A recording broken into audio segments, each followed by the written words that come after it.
Shalom BPA, wanita pilihan Allah GKI Elim, dan saudara-saudara semua yang mengikuti acara ibadah online Selasa sore dari GKI Elim. Ya, apa kabar semuanya di tengah-tengah situasi pandemi ini? Mari kita terus bersukacita. Ya, kita harus melihat hati kita selalu subur, selalu gembur, selalu lunak, ya, supaya selalu bisa ditaburi oleh benih-benih firman dalam hubungan intim kita dengan Tuhan. Mari kita bersama-sama mendengarkan firman Tuhan, tapi berdoa dulu ya. Mari kita berdoa. Tuhan Yesus, terima kasih kesempatan sore hari ini kami wanita pilihan Allah GKI Elim akan bersama-sama merenungkan firman-Mu ya Tuhan. Kami memang jauh di mata tetapi dekat di hati, berkumpul bersama-sama dalam ibadah online ini. Berkati hamba-Mu yang melayani firman-Mu, berkati kami semuanya. Kami sediakan tanah hati kami, oleh karena anugerah kasih karunia Bapa, maka tanah hati kami menjadi subur. Kami pasang kedua telinga kami buka hati kami, roh Tuhan menyertai kami, roh hikmat dan wahyu. Dalam nama Yesus kami berdoa, amin. Ya, saya mendapatkan tema wanita pilihan Allah, yaitu tentang menggerutu. Menggerutu itu sama dengan ngomel, mengeluh, bersungut-sungut. Kalau orang Jawa bilang itu ngedumel, ngresulo, ngresenu, atau nguwuh-nguwuh. Haduh, nasibku kok kaya ngene yo. Kok dadak ana pandemi, dadak ana corona barang. Ya, saking jengkelnya stupid ya, mungkin begitu, obat covid barang ya, itu ngersulo, ngersenu ya. Di dalam kitab Yudas pasal 1 sebelum Wahyu ayat 14 sampai 16, di sini ditulis, ibu-ibu yang dikasihi Tuhan, Yudas 1, atau Yudas itu memang hanya satu kitab ya. Pasal 1 ayat 14 sampai 16 dikatakan seperti ini. Juga tentang mereka Henoh, mereka ini disebutkan ya, Henoh ini keturunan ketujuh dari Adam, telah bernubuat katanya, sesungguhnya Tuhan datang dengan beribu-ribu orang kudusnya, hendak menghakimi semua orang dan menjatuhkan hukuman atas orang-orang fasik karena semua perbuatan fasik yang mereka lakukan, dan karena semua kata-kata nista yang diucapkan orang-orang berdosa yang fasik itu terhadap Tuhan. Ini luar biasa di sini. Mereka itu orang-orang yang menggerutu dan mengeluh, nguwuh-nguwuh, ngersenu, ngersulo, menghaduh-haduh tentang nasibnya. Ibu-ibu, ternyata di sini kalau kita melakukan seperti itu sama dengan orang fasik, orang jahat, yaitu hidup menuruti hawa nafsunya, tetapi mulut mereka mengeluarkan perkataan-perkataan yang bukan-bukan, dan mereka menjilat orang untuk mendapatkan keuntungan.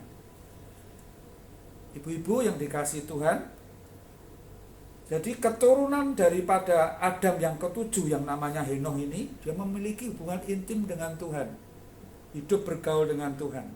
Penekanannya tema kita kan begitu toh, memiliki hubungan intim dengan Tuhan. Lah, pada suatu hari Tuhan memberikan kepada dia sebuah vision, sebuah penglihatan. Ya, mata rohaninya dibuka untuk melihat sesuatu yang ada di depan. Ya, kalau kita lihat kisahnya itu, ternyata ribuan tahun yang akan datang itu Tuhan sudah menunjukkan kepada Henoh ya, bahwa Tuhan akan datang, tadi disebutkan hendak menghakimi semua orang ya, akan datang sebagai hakim. Ini persis dengan Matius 25 atau ya Matius 25. Yesus datang sebagai hakim ya, datang dengan, kalau di sini kan orang-orang kudusnya. Kalau dalam Matius 25 itu Yesus datang dengan malaikat-malaikatnya, berdiri sebagai hakim untuk menghakimi. Nah, sebelah kiri kambing katanya, sebelah kanan itu domba. Nah, di sini ternyata sama, saling meneguhkan, berarti sah ya. Berita ini dari surga untuk semua yang mendengarkan kebenaran ini. Sudah dilihat bahwa Tuhan akan datang, Yesus akan datang sebagai hakim. Hakim yang adil. Ya. Untuk itu persiapan kita apa? Yang kita lakukan apa setiap hari-hari sambil beraktivitas di dapur, aktivitas dimanapun, ya. Yang kita persiapkan, yang kita waspadai, yaitu kita memperhatikan yang namanya mulut ini. Kalau seperti yang tadi saya katakan tentang menggerutu, kita perhatikan mulut ini jangan sekali-kali keluar gerutuan, ngeluh-ngeluh, ngomel-ngomel dan lain sebagainya. Ya. Di sini dikatakan tentang nasibnya. Sekali lagi mungkin akibat daripada pandemi. Ya, kita mulut ini ya mengeluarkan kata-kata yang tadi yang namanya ngomel. Ibu-ibu yang dikasihi Tuhan, menggerutu atau ngomel adalah cermin seorang percaya atau yang tidak percaya, cermin ketidakdewasaan rohani, cermin seorang yang tidak dewasa rohani, cermin ketidakpercayaan kepada pertolongan dan pemeliharaan Tuhan atau kehadiran Tuhan. Dosa bangsa Israel yang terbesar, ibu-ibu, yaitu salah satunya adalah bersungut-sungut, menggerutu. Akibatnya mereka tidak sampai ke tanah perjanjian atau tidak mencapai yang namanya destiny, tujuan hidup yang sesuai dengan rencana Allah. Menggerutu, mengeluh itu bisa membunuh kerohanian kita. Waspada ya, ibu-ibu yang dikasihi Tuhan. Untuk itu mari kita belajar dari salah satu rasul Tuhan, murid Tuhan yang namanya Yakobus. Yakobus pasal 3 ayat 1 sampai 10. Kita baca bersama-sama. Isinya seperti ini. Saudara-saudaraku, ibu-ibu, ya, ibu-ibu WPA, janganlah banyak orang di antara kamu mau menjadi guru. Sebab kita tahu bahwa sebagai guru, kita akan dihakimi menurut ukuran yang lebih berat. Sebab kita semua bersalah dalam banyak hal. Barang siapa tidak bersalah dalam perkataannya, ia adalah orang sempurna, yang dapat juga mengendalikan seluruh tubuhnya. 3. Kita mengenakan kekang pada mulut kuda sehingga ia menuruti kehendak kita. Dengan jalan demikian kita dapat juga mengendalikan seluruh tubuhnya. Dan lihat saja kapal-kapal walaupun amat besar dan digerakkan oleh angin keras, namun dapat dikendalikan oleh kemudi yang amat kecil menurut kehendak jurumudi. 5. Demikian juga lidah. Walaupun suatu anggota kecil dari tubuh, namun dapat memegahkan perkara-perkara yang besar. Lihatlah betapapun kecilnya api, ia dapat membakar hutan yang besar. Lidah pun adalah api. Ia merupakan suatu dunia kejahatan dan mengambil tempat di antara anggota-anggota tubuh kita sebagai sesuatu yang dapat menodai seluruh tubuh dan menyalakan roda kehidupan kita. Sedang ia sendiri, perhatikan di sini, dinyalakan oleh api neraka. Semua jenis binatang liar, burung-burung, serta binatang-binatang menjalar dan binatang-binatang laut dapat dijinakkan dan telah dijinakkan oleh sifat manusia. Perhatikan lebih luar biasa lagi. Tetapi tidak seorang pun berkuasa menjinakkan lidah. Ia adalah sesuatu yang buas, yang tak terkuasai dan penuh racun mematikan. Dengan lidah kita memuji Tuhan Bapa kita, dan dengan lidah kita mengutuk manusia yang diciptakan menurut rupa Allah. Dari mulut yang satu keluar berkat dan kutuk. Di sini Yakobus berkata dengan manis pada kita, hal itu ibu-ibu, hal itu Pak Dono, tidak boleh demikian terjadi.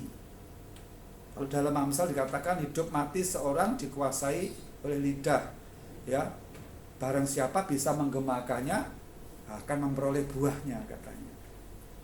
Di sini disebutkan tentang seorang guru. Jangan banyak yang menjadi guru. Wah, ini WPA ada beberapa yang profesinya sebagai guru.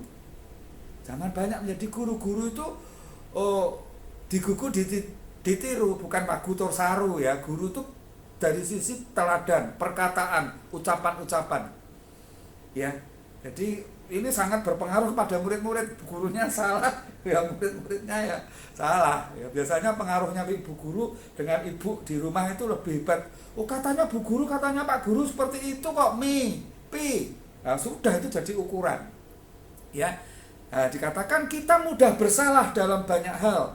Bila kita tidak bersalah dalam perkataan disebut orang sempurna. Tadi hidup mati seorang dikuasai oleh lidah. Barang siapa bisa menggemakannya, ya memperoleh buahnya. Di sini dikatakan bila tidak salah dalam perkataan disebut orang sempurna yang dapat mengendalikan seluruh tubuh. Jadi tubuh ini ternyata bisa dikontrol oleh ini lidah, bibir, mulut ini harus bisa. Ya. Lalu dikatakan kuda bisa dikendalikan. Kapal yang besar bisa dikendalikan oleh kemudi yang kecil. Lidah kecil bisa memegahkan perkara-perkara yang besar. Ya. Api yang kecil dapat membakar hutan yang besar. Lidah pun api.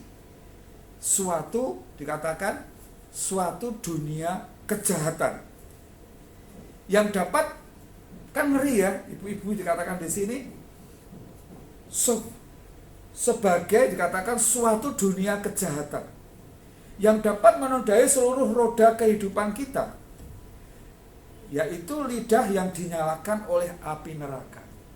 Jadi kalau begitu terjadi konflik, ya mula-mula kecil, tidak saling menguasai diri, misalnya pasutri, pasangan suami istri, tidak saling menguasai diri, terus semakin mempertahankan pendapatnya, wah, akhirnya semakin panas kan, tidak ada yang mau mengendalikan dirinya. Itu sebetulnya kalau menurut tulisan Yakobus itu api dari neraka itu sedang muncul.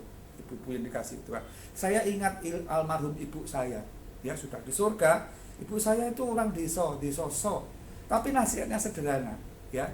Waktu saya mulai berumah tangga dengan istri, dengan Bu Dono itu dia mengingatkan, Don, nek rumah tangga itu ono istilah style kendu. Nek sing siji panas, sing siji dhuwur, ya sing siji style kendu.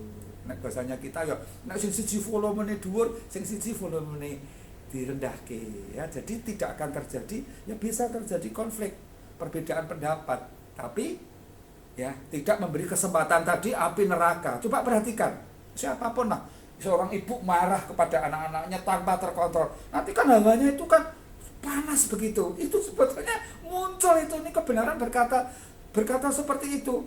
Ya, sampai dikatakan penuh racun yang mematikan atau suatu dunia kejahatan. Tahu-tahu keluar perkataan, oke, cerai. Oke lah, itu sebuah kebodohan. Ya, wanita yang dikasihi Tuhan, tetapi dikatakan di sini semua binatang liar bisa dijinakkan. Ya, tetapi tidak seorang pun berkuasa menjinakkan lidah. Lidah itu buas, lidah itu liar, penuh racun yang mematikan. Tidak bisa dengan satu lidah ini atau mulut bibir ini digunakan untuk memuji Tuhan. Dengan satu mulut, maksudnya saya misalnya atau ibu-ibu, lalu setelah itu mengutuk manusia, berkata kepada anakku, kata-kata yang negatif. Tidak bisa. Atau mengeluarkan berkat dari mulut satu ini, lalu setelah itu mengeluarkan kutuk. Ya, kalau sedang diberkati misalnya kita senyum-senyum, senyum. Ya, tapi kalau sedang menghadapi masalah, ya tadi waktu diberkati senyum-senyum, bersyukur. Tapi begitu dalam masa penantian ini, dalam suasana pandemi ini, atau dalam sebuah masalah, lalu kita menggerutu, ngomel, mengeluh-ngeluh. Yakobus mengingatkan kita sore hari ini, ibu-ibu, firman yang singkat ini tidak boleh terjadi dalam kehidupan orang percaya. Sekarang pesan yang terakhir. Mari kita mengingat perjumpaan kita dengan Tuhan Yesus yang pertama kali. Kasih mula-mula. Apa? Waktu kita ketemu Tuhan Yesus, dosa kita diampuni. Kita dibenarkan, disucikan, dilayakkan, diberi kuasa menjadi anak-anak Allah. Hati kita telah ditahirkan, hati yang baru, hidup kita telah menjadi baru, atau kita telah menjadi ciptaan baru. Ayat yang terakhir Markus 16 ayat 17, titik, lalu dikatakan seperti ini, tanda-tanda ini menyertai orang percaya, titik, salah satunya adalah berbahasa baru. Bahasa baru itu ya tidak menggerutu, ya tidak mengeluh apapun yang terjadi. Mari kita bahasa baru yang kita hidupi pada hari-hari ini, ibu-ibu, di tengah situasi enak tidak enak, kita harus berani berkata, Allahku turut bekerja dalam segala sesuatu untuk mendatangkan kebaikan bagi orang-orang yang mengasihi Dia. Ayo kita berterima kasih, bersyukur apapun keadaan kita. Tuhan Yesus memberkati. Selamat malam. Sampai ketemu lagi di lain kesempatan. Mari kita berdoa. Sempurnakan firman-Mu.